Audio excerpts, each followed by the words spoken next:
Ladies and gentlemen, welcome back to Getting to Know a Fan. And we've got a guy that's probably been on this show just as much as me. We've got a good friend of mine personally, the best rival in the YouTube history as well, a guy that I love having a go at as well. I've got the great Swoop, Luke. How are you doing, my friend? Good, mate. Good. It's good to be on. Thank you for having me. Let's can't wait to get stuck into it with you, Pom. Hey, you've been on the show a few times, so I mean, you're a veteran. You haven't got the nerves that the other guys have got, but obviously we're here to talk about Collingwood, and we've done Essendon, we've done Richmond, and now we've got your team. And last year, let's be honest, I know we're going to bring up Jamie Elliott at some point, but last year, absolute phenomenal year, wasn't it? New coach, I had your bottom four, the AFL media had your bottom two. Yep. You ended up finishing top four. Talk us through that year, like what it was emotionally for you and how it felt to be part of that, because it must have been fantastic. Yeah, it was. It kind of started as soon as Craig McRae got appointed, and you could just kind of feel that sort of fresh air come through the club. And that year, or this last season, it was probably, and you can ask any Collingwood supporter, and I'll probably tell you the same thing. It was probably the most fun I've ever had personally going to the footy, watching the Pies play, probably since 2011. So 2011, it was very much, it was probably one of our best teams that we've had in the last 20, 30 years or so. And that was kind of like, you could sit back, watch the game, be like, this is exciting. How much are we going to win by today? That was the 2011 mantra. This one, and that was fun, but this just surpassed it. I know we missed out on the grand final by 1 point, but that's in the grand scheme of things, just breathing new life into an old bird, really. It was magnificent to watch. And yes, lots of heart attacks, lots of great wins, lots of come from behind wins, and that doesn't get replicated next season, the season after that. It never happens again. It will never happen again for the Pies anyway. So it was a really fun ride, and something that is just going to keep going. Mate, it was, I hate to say it, but just watching the start, I remember watching the North Melbourne game, and there was like an inevitability that even though you were getting peppered in the first half, once that second half started, there was like an inevitability that if you had enough time, you were going to win that game. And it was almost like you were torturing them as well. Yeah. It was like you get behind deliberately. It was like you were watching a lion play with a food. But one thing that stood out for me last year was I described you guys as a cockroach. It doesn't matter what part of the body you remove. You have to make sure you've squashed the thing, because it's still going to go on. And where did that come from? Because I noticed even your fan base changed. It felt like I've gone against your fan base a lot since doing this, and it's good fun. But one thing about your fan base is you never back down. And suddenly I'd seen that in your team. It was like the fans were the team. It was like no matter how much you hit them, you guys came back. Where did that come from? I remember when Craig McRae started, his first, after the initial press conference, maybe his first or second preseason press conference, at one point he said, it doesn't matter if we're 60 points down or 60 points up, we're fighting till the final siren. And that really resonated. That was before we even saw practice games or before we even saw anything. Like no footage, no nothing, just comes out and says that, we want to fight until the death. And previous Collingwood would very much be, they would get up at 3/4 time, 20-something points, and then just be like, yeah, cool, we've got this. We're just going to cruise, then lose games or just win games. But this Collingwood, like you said, with the Kangaroos game, I think we did it against Port as well, if memory serves correctly. Obviously, Carlton and all pretty much half the AFL we did it to. But like, it was very much, it was just that never say die spirit. It was kind of like we were just gladiators. And every sort of ground was our Coliseum, because, like I said, it's nothing that I've ever seen before from a Collingwood side. And I've been following them for, 25, 30 years. It's nothing that I've ever seen, anyone's ever seen. It was just that never back down. And it was Craig McRae started it all. That's just what he wanted to do. And I think we've both got ex-Brisbane icons, if we use that term. Yep. What I noticed this year as well, from a Carlton point of view, was, and I mentioned this on the Essendon video, something I hope to see in the future, was our game suddenly had a bit of relevance finally, because it feels like the last 2 decades, we've either been the opposite ends of the ladder. When Carlton were fighting for finals, you guys were below. And then obviously recent times, we're basically playing for draft picks. So now there actually feels like there's something on. And the rivalry felt like it went up a notch, because there was actually something riding on these games. And that was really exciting. How did you see that rivalry actually start to have a bit of relevance? Yeah, you're right. It very much went up a notch. You can see it throughout all the social media and stuff like that. And, getting the Brisbane Lions captain and, his protege, who 3 premierships together, and then they went on to do, their own sort of thing. It does, like, probably the Malthouse Buckley games, I think they played 2 or something together. Those were probably there as well, but this takes it onto a new level, because that these guys are instilled for the next at least 5 years at their respective clubs. And to have that pedigree as well, Brisbane Premiership players coaching our clubs, it did take it to the next level. And yeah, it was absolutely nuts. And like you said, it was very much, we'd be up here, you'd be down here, we'd be down here, you'd be up here, and then we would play against each other. Now it's like, Carlton have won 5 in a row, whatever it is. They're going to be playing finals. Collingwood look like they're going to be playing finals. And there was a lot more on the line. You can see from the last game, a top 4 chance and a finals appearance for Carlton were on the line.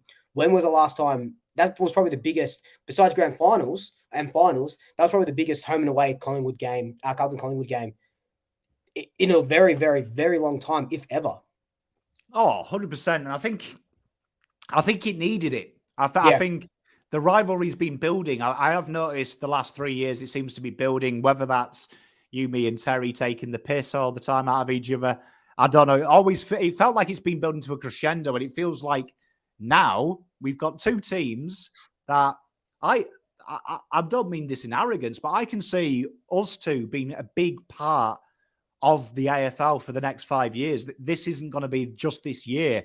I can see this being a final, being a grand final even, which for me, that's the excitement thing. I want to play Collingwood in a granny. Yeah.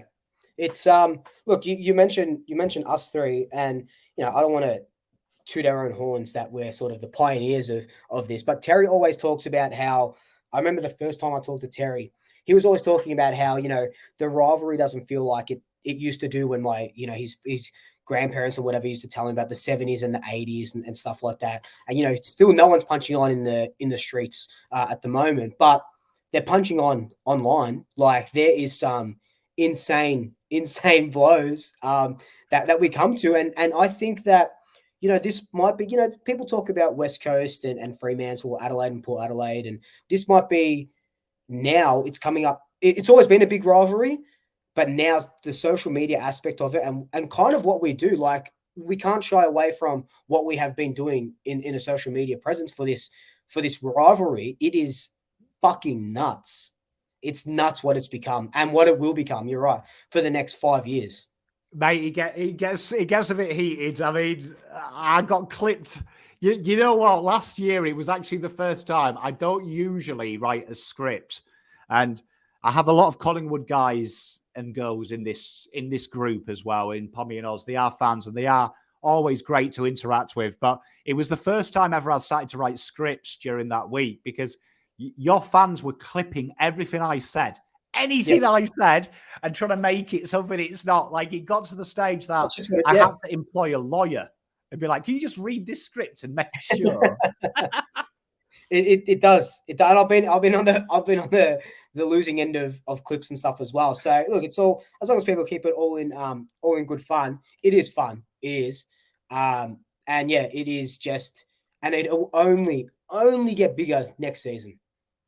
Mate, yeah, and there's my wife's favourite watch along was the Collingwood one, because for 2 minutes 23 I sit in total silence, and she said that's the longest she's heard me be silent in 10 years of marriage. So shout out to Mrs. Pom there. But the big story last year was Nick Daicos. I thought we talked a lot about him on this channel, and probably unlucky not to be all Australia, I would say. I think he did enough probably to deserve the nod. But his integration really impressed me. The fact you started him off at halfback, towards the end of the year, he started to go on the ball. That must really excite you because he really looked ready-made, didn't he? It does. And like, I guess it's so much more exciting when you think that, you know, he was one of those Victorians that COVID affected 2 years. I think he might have only played half a dozen games in those 2 years compared to like, you know, Jason Horne-Francis and the South Australian kids who are playing, you know, the whole sort of seasons and stuff like that. So this first preseason that he did was like the most he's done in a long time. And now it's like he's just going to take it to the next level. And you're right. Even off the halfback, he looked very silky, like the stuff he was doing. Yeah, it was pretty insane not to get an All-Australian nod after like 11 Brownlow votes. He equaled our Brownlow, highest Brownlow get with Jack Crisp this season. You know, even unlucky to be not even in top 5 of the Copeland, because I thought he had a phenomenal season and he would be up there. But it is very, very exciting what he's been able to produce, and you see it all on socials again. Everyone is just loving it. And I remember we were talking ages ago, and you probably know what I'm about to say, when you said he is the best thing since the Beatles. And you're right. You're absolutely right. He is a once in a generation phenomenon. Mate, I think when we talk about the rivalry, there's something magical that we have probably going to see Walsh versus Daicos for a decade. And you'd imagine both of these guys are going to captain their great clubs as well towards the end of the year. And I think there's something very exciting there that you're going to have probably a new argument for Carlton and Collingwood fans that you've heard already. Who's better? I think it's going to be very entertaining watching their careers be almost co-aligned and constantly compared against. And I think that'll be a great fitting end, won't it? Both of them bow out in a grand final against each other. Definitely. Like we can't go past how good of a player Walsh is. Phenomenal. And you're right. He probably not the next captain, but he will captain the Blues at one point. And there's already fans that want Nick Daicos to be the next captain, which is absurd, but still, like, you can see how much people respect him. And, you know, he's not even 20 yet. Like, it's going to be, for the next 10, 15 years or however long they play for, it's going to be incredible. Mate, they're excited. And you were very active in the trade period. And there's something that annoys me about the AFL media because they keep calling Collingwood old, and you hear this deceptive rubbish that, Collingwood's list is older than it looks. And I follow a lot of the VFL, and I keep saying this, don't be blinded by the fact they play the old guys, because there is some very good players in VFL that kind of gives me Richmond vibes, where Richmond kind of took their kids away for a while, and then they'd get an injury, and suddenly you'd be like, who's this guy? Yeah. And he's had 38 touches and 10 you apart. But your trade period, I thought I liked your trade period. I thought you did very well. You got McStay. I think Ian Hill, Bobby Hill, he's a scary... He gives me Tyson Stengel vibes. Had a rough time at GWS. He got ill, and thank God he's okay. But a guy that was on the outer, I think a bit of love. And Frampton and Tom Mitchell, when you did lose Henry and Grundy, how excited were you about the trade period? And are you worried that you lost Grundy? Yeah, look, it's a little bit of both. Like, with the trade period, we filled every single need that we needed to. Like, my check since 2018, since his debut, has just been battered and bruised. He came as a full back or a centre half back, and we just needed a forward, and he's been there getting absolutely wrecked. And we've been playing him as a full forward, and he's been getting the best forward, and he should be a third tall. So McStay really helps out the forward line. Bobby Hill as well, like you said, wanted to go to Essendon last year, couldn't get that done.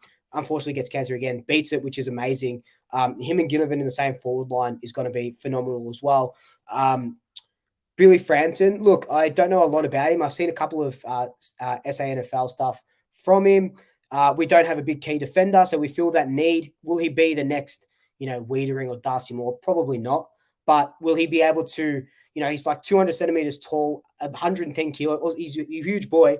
Will he be able to crash packs and smash the ball away 30 meters? Yes. That's, because how many times has Moore, Howe, and Nathan Murphy, 3 random defenders, gone up against, your Twin Towers and Hawkins, and how much they tear us apart? And then Tom Mitchell, like, We need some guy. We were ranked 16th or 17th for clearances and, those in and unders after losing Treloar as well. So he feels that need and helps us out there as well. And he's a Brownlow medalist. But like with Grundy, it is sad. I love Grundy. I thought he was, I thought he would go on and captain the club one day maybe. But you got to see it from a business point of view, and you can't be paying your ruckman reported from what I'm hearing $1.2 million a season because Eddie bent over and didn't want him to go anywhere else. And look, it's a ruckman. Like we saw at the GWS Collingwood game in the prelim in 2019, Grundy had 70 hitouts and we still fucking lost that game. It's a stat that doesn't matter. So you can it kind of evens itself out. Sad because he was such a Collingwood man, but it is what it is, and we can cover for that. We got Darcy Cameron. What a gun! Well, I've got to say, Darcy Cameron, to be fair, really built into that role, didn't he? And it was weird because I remember when he went down and we played you, I was thinking, you know what, Darcy Cameron, there's a weak area here. But tell you what, he works that system and he works incredibly hard. And like you say, with the addition of Tom Mitchell, who I think he gets a bad rap from AFL fans, I think he's incredibly good at what he does. Yeah. Especially Collingwood fans, when he's ripping us apart by 50 disposals, every single one of us deleted tweets and did a huge U-turn on him. But you're right. Look, he won the Brownlow. He's a Brownlow medalist for a reason. And he's good at what he does. Hawthorn didn't want him to play in the midfield, which is fair enough. They're rebuilding on whatever they're doing. So we'll happily take him, and Hawthorn are paying some of his salary. So, you'll happily take a Brownlow medalist any day of the week you can. And then we go on to your draft period, and I really liked the Pies draft. I really did. And I had the fortune of doing the draft video with you, and it was exciting to see some of the boys we talked about. But your draft, Ed Allen, for me, is the one I really want to talk about. This guy was a late bloomer. Everyone was, he was shooting up the draft board. Do you know what I mean? Some people, the day of the draft, had him top 10. How excited are you about seeing this guy? A guy that has been given similes to a great Collingwood fan, but a Carlton great in Anthony Koudafidis. Look, when the draft was happening, I was in the middle of my India trip, so trying to catch up on it at like whatever it was, 2 or 3 a.m. Something crazy like that up there. So watching highlights and stuff like that, and I think we ended up talking about Ed Allen as well, maybe, or I've seen a couple. I think you did something on him as well. So yeah, it's very exciting for him to be a bolter and getting compared to Kuda and stuff like that. That's really big accolades. And then you've got like Jacob Ryan, Joe Richards as well. A very nice, handy draft haul, which again, like the trade period, just fits our needs. Yeah, I thought Ed Allen was something that when I look at your list, I thought that bustling inside, bigger body is probably something that, can you trust Taylor Adams to go on forever? Can you trust Pendlebury to work his magic forever? Probably not. There's probably that one thing where I think them two guys are so talented, Taylor Adams and Scott Pendlebury, that probably needs 2 or 3 players to replace them. I think Pendlebury is a once-in-a-lifetime talent. And definitely. I really like that guy. And Jacob Ryan, we talked about him on your show. He is a McRae player. Yeah, he is. And I think that's the exact words that you use. He's a give and get. He's that running halfback. Or we can even probably chuck him on a wing because he has that penetrating kick. He has those good skills. Steel side bottom's 32 or 33, so he's not going to last a long time. We got rid of Caleb Poulter, who I thought was going to be the next sort of inline wingman. Maybe it is Jacob Ryan. Got a lot of halfbacks at the moment, but if he slots into that halfback line, he's very exciting. Takes the game on. And it's like, that's like exactly, that's Craig McRae's way. It's just go, go, go. Relentless. Mate, it was a good thing. And obviously you got the guy we talked about as well on your show, the late bloomer, Joe Richards. Yes. And you must be excited about that because he's a guy that evidently had interviews at nearly every AFL club. So obviously people were looking at pounce. There was rumours. I know after we did your video, there was a few comments of saying, oh, I've heard he's gone in the 20s. And We got it right. We said 40-50, Yeah. and you nailed it. He must be excited about him because I look at what Collingwood have done. You seem to have this horrible habit of getting the best out of players. And you've got to remember, Majocek is similar to Richards, a guy that came in the system a lot older than his peers, but hit the ground running. And I feel Richards is going to hit the ground running. Well, you look at you look at someone like Jack Ginnivan, who was a rookie and just took off this season.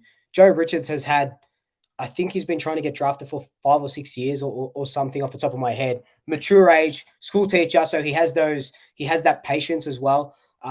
So and patience not only for like the teaching aspect, but patience that it's taken him so long to get into a club.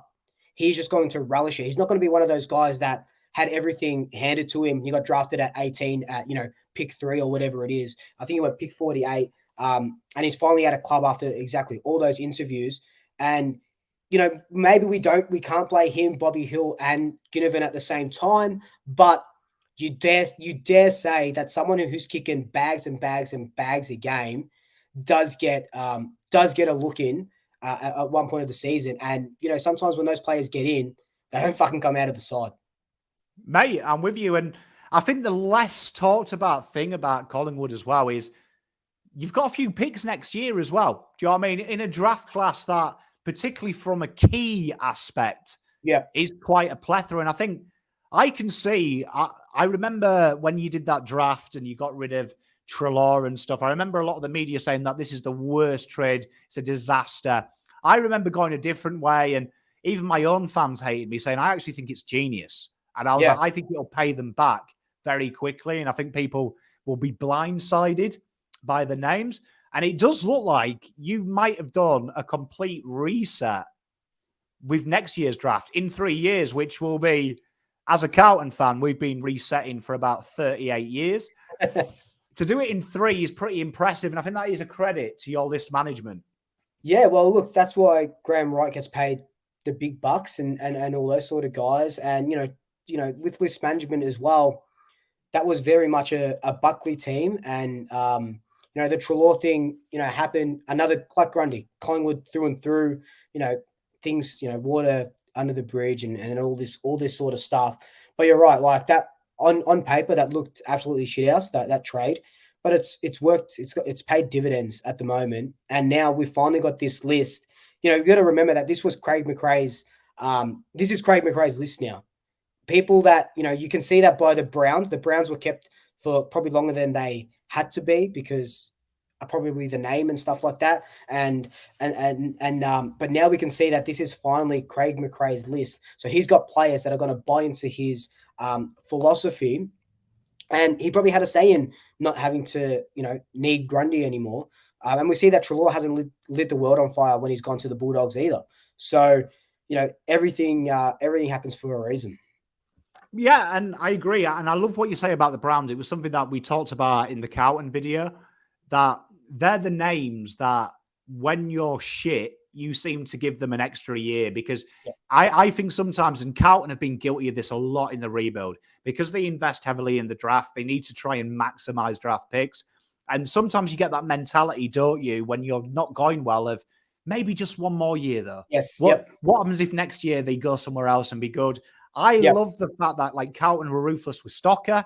They wiped their hands with him. I love the fact that a lot of them delisted names were probably names that may have got another year under another administration. Yes. Yep. Yeah, no, I agree. That's exactly right. Like Caleb Poulter had, Jack Madgen as well, even though he's a good servant, but the Browns definitely, you could see it for years and years. And all Collingwood supporters were like, no, he's no good, but let's give him another year. But maybe he'll be good. But he played a really good game this game.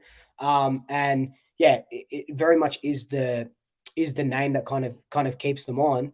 And it's a ruthless industry. You can't just, if someone goes down in your squad, is your depth player really going to be Callum Brown? No, but you have to, because you've got no one else. Now you've opened the list spot. Now you've brought in Ed Allen, who's going to do phenomenal work more than a Cal Brown would.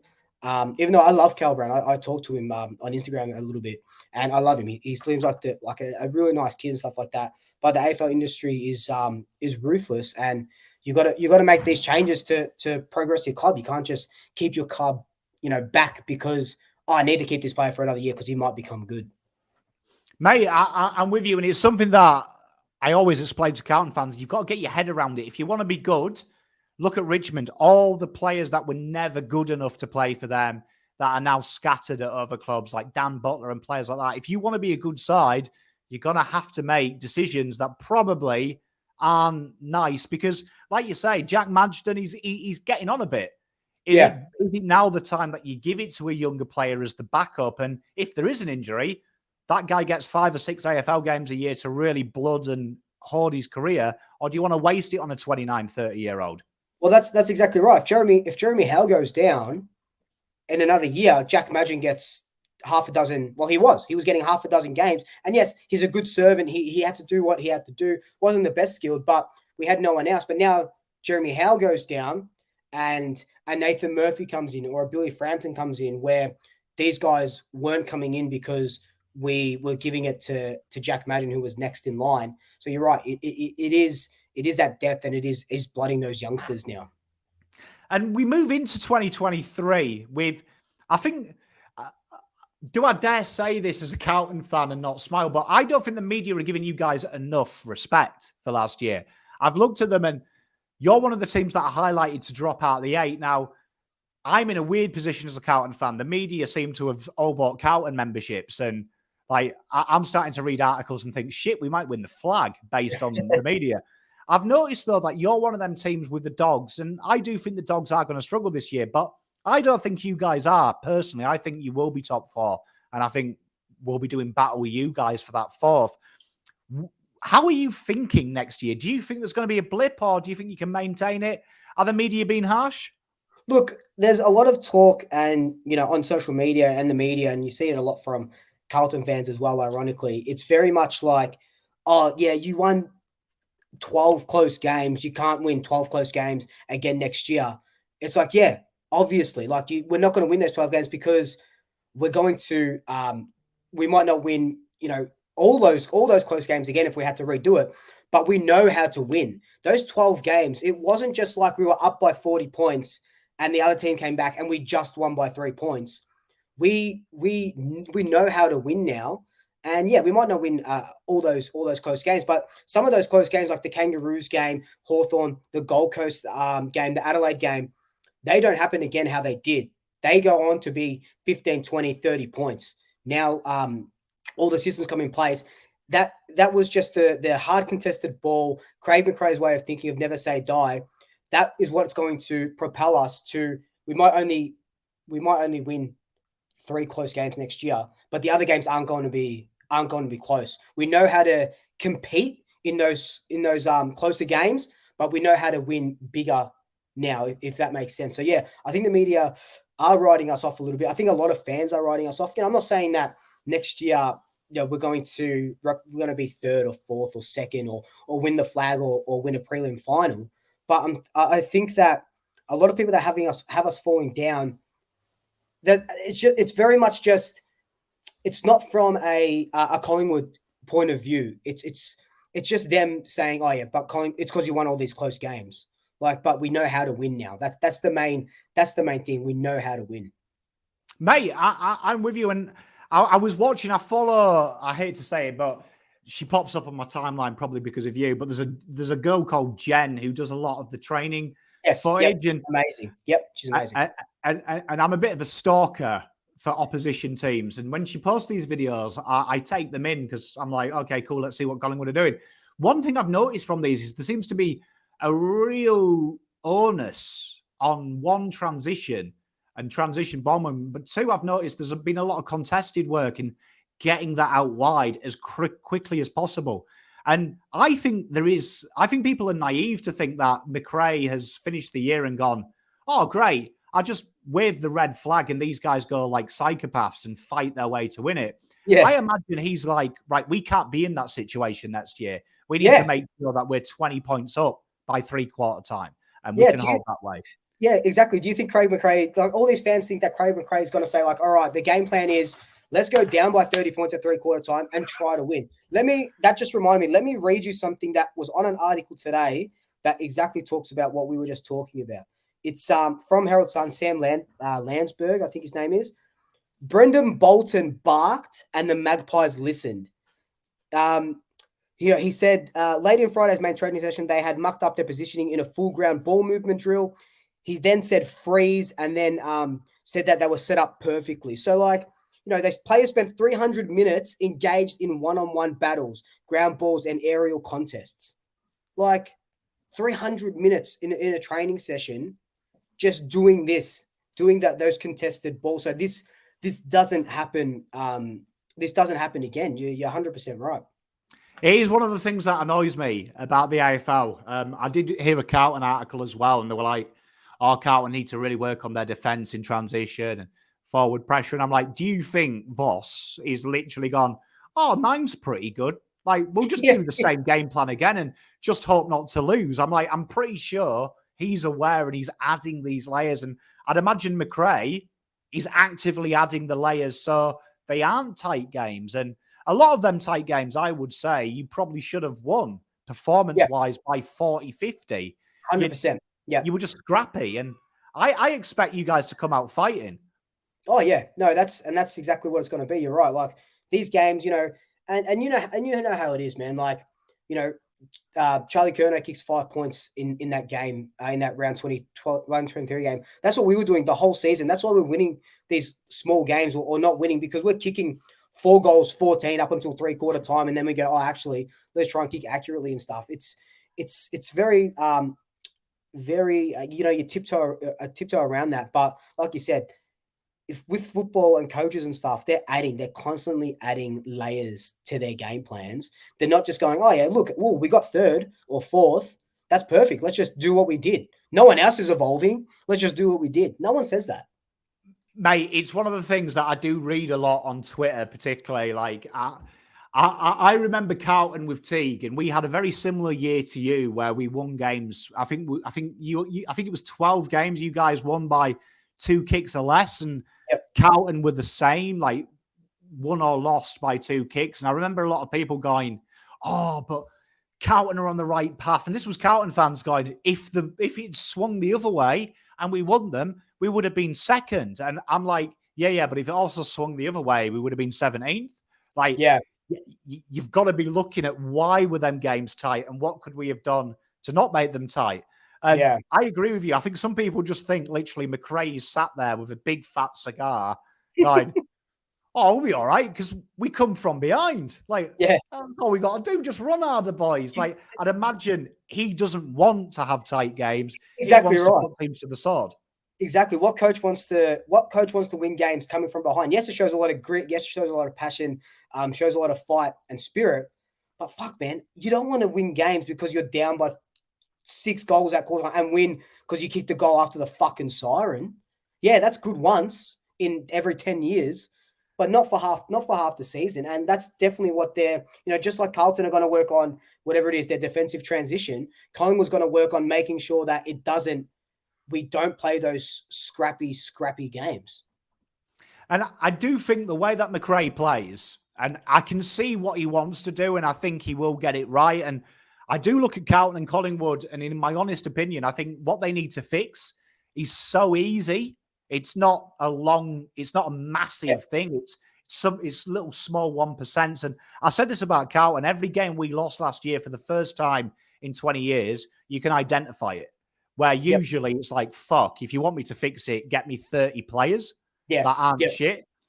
I actually think the style of football you play and the style that Voss plays makes an exciting game. It's like Man City versus Arsenal at the moment. It's very similar but very different. That on paper, it looks like a game that if you're a neutral, you're trying to get a ticket. Well, that's exactly right. That's why Scott Pendlebury in the final said that, you know, people are switching on to kind of watch us because it's exciting. It's not, you know, under Buckley, it was very much kick sideways, kick backwards, slow the play. The other team floods. We bomb it in. They counterattack. We lose. It's just fucking go. Like you see Jack Crisp when he's running through when he got the ball at half back, he doesn't know what the fuck he's doing. And he just does something and he runs and he's pressing and he's handballing God knows where. And they're just in sync. And it's just get the ball forward. not at all costs, but get the ball forward and make it look good. Don't go back. I'd rather you hit McRae's very much. I'd rather you try and hit a target at 30 meters than kick back 30 meters, because that's not gonna help anyone, you know. So yeah, it is very, very exciting. And just finally, before we let you go, how did the 1 point prelim feel? Now, I'm not going to take the piss. I actually think that was the worst thing to happen for a neutral, because I think you killed Sydney, and I say it, thought you deserved to be in the final, and I think your game style would have annoyed Geelong more than Sydney. Sydney are a lot more free-flowing, and I think it played into Geelong. How do you think that motivates the team, and how does it motivate yourself? Because you literally came within a kick. It was ironic, I suppose, in a way that you missed out through the way you'd won. It was very ironic how we played all season, how we were winning games all season. And yeah, look, I remember after the game, tweeting like, you know, it hurt, but you know, you got to be proud of how the boys played and where we've come from. And then, you know, I get, you know, a lot of, and we won that final, and then a lot of, and it's always Carlton fans, go fucking figure, that are like, yeah, but, you know, you didn't win the grand final, so it doesn't really matter. Why are you proud? You lost by a point. You didn't win a grand final, so everyone's going to forget it. It's like, yeah, but, you know, like, to be down, you got to remember that Sydney kicked 73 points, I think, up until halftime. That's like 13 or 14 fucking goals. To then only lose by a point, yes, it stings. It absolutely stings. And we left it to the last minute. And, you know, you can make excuses and what ifs, but, you know, we can't live in what ifs in football, because that's what kills you. But yeah, it sucked and it hurt, and we would have given Geelong a run for their money. Not saying we would have beat them, because they were just on fire that day. Would have given a run for their money at least. But as Collingwood fans, and I've seen it since, just so proud of the team. And, you know, and I guess it kind of works the same with Carlton and Cripps and stuff like that. Missing out on a final spot by a kick when you were up by 8 goals. It's exactly the same. It's exactly the same thing. That's going to, it either makes or breaks your team. And I think with Voss and with McRae, they're definitely not going to let that break them. You know, you could go back to David Teague and stuff or whoever, and it would be very much like, oh, that sucks. Like, we can't really improve there. That was probably the best that we could do. That's not going to happen under Voss. And, you know, Craig McRae isn't going to let 1 point. And like you said, straight up out of the game, like you said, that, you know, proud, can't live in what ifs. But yeah, it was a very, very weird feeling. It was a mixed emotions. But I think the pride of being 17th, coming within a point of a grand final, winning a final, like we smashed, absolutely. We got in within 6 points of Geelong, and we probably should have won that game. Smashed Fremantle and go down to Sydney by a point at the shittest stadium in Australia. So, like, it was just very, very. I was very, very proud of them despite the loss. I think that's something that is reciprocated with both teams. I think there is a pride and an identity and a respect for the Guernsey, which I think has probably been lacking to this extent for far too long. And I agree with you. I said it in my post-season wrap that I think Carlton and Collingwood are in the same position. They've both had the worst pain. I think finishing in the semi-finals and just missing the 8 by a point is going to kill you. But I think it's great for the new season that it underlines everything the coach is saying. You're nearly there. Just improve and you'll be the next level. And I think it makes both of us a dangerous side, because I think they'll be both hungry but also angry. Well, that's exactly, you hit the nail on the head there. That's exactly it. It's like, it's that hunger. You just missed out on finals, and you just missed out on the grand final. You know, it's not like you got like Sydney, like who knows what an 80 point or however much they lost by grand final is going to affect them next season. That's ingrained. Like, look at the Western Bulldogs. They got smashed by Melbourne, and they were shithouse this year. They just scraped into the 8, you know, by like 0.3% or some bullshit. So that mentally scars you. That shit scars you. But how we lost, and the way the supporters backed it up, like even Carlton supporters after that game, they, you know, obviously you sad and stuff, but like you said, there was a lot of pride about it and about the season, about how they went about it, and that says a lot. That says a lot about where we both are as football clubs. Mate, it sounds sad, but it was probably the first time that I've worn Counting things in the off season to the shops and not felt embarrassed. I actually thought, you know what, I'm proud, and genuinely, it was the first time, and I've said this in a long time. Opposition fans don't take the piss. Yeah, do you know what I mean? They're actually saying, "Jesus, you guys were good this year," and "Jesus, you guys were tasty." Where usually I always get the, "Oh, like I just hope next year's the year." Like it's sad to see now. It was funny at first. Like when you've got Collingwood fans saying it was funny at first, now it's sad. Like that hurts. That hurts me. Yeah, no, it's it does feel a little bit like that. I can't say any Carlton supporters were very sad about Collingwood going out by 1 point, but yeah, no, I get what you're saying. It's I sent you a message on the final side. No, you did. Sorry, you did. Just one Carlton supporter, but it was love. It was love. It was. I'm a firm believer that you've got to respect your enemy. Do you know what I mean? Yeah. Like you don't have to like the team, but you always have to respect your enemy. But Swoop, mate, you are a legend. Now, obviously, all your links are in the description, but how do we go and find you? Because I know we've got a load of Collingwood fans here. Yeah, just literally Swoop Luke. Oh my God, Swoop Luke wherever you want. TikTok, Twitter, Facebook, even though it's a dying medium. Instagram is where I do most of my good work. And of course, on YouTube. I haven't been posting anything recently because of work and India, but get back into it. Make 2023 bigger. Pom, thank you so much for having me on. What you do is second to none. I always tell you this. Proud of where you are now. And glad that we don't hate each other. We haven't killed each other yet, which is really nice. Hey, no, I don't think we'll ever get to that stage, mate. I love you to pieces, and I watch a lot of your content. I said this the other day to one of the other podcasts that I don't genuinely watch my own club's content because I make it. So it kind of interferes with my chi. So I get off watching opposition, and you're very entertaining. I do. Anyone out there who isn't a Collingwood fan, he delivers it in a real entertaining way as well. It's not boring. Let's put it that way. It's good. It's good background. FIFA. You're my background to FIFA. Quite often, your voice allows me to play FIFA. I'll take that. Thank you, Pom. That's very nice of you to say. My pleasure, mate. But everyone, get out there, go and subscribe to Swoop. I've got a PS5 now, so we might have to do some live stream versus FIFA. Ooh, yeah. Let's do that. That'll be fun. That will be fun. But thank you very much, everyone. Have a safe Christmas, and we'll see you in the new year. Merry Christmas. Love yous.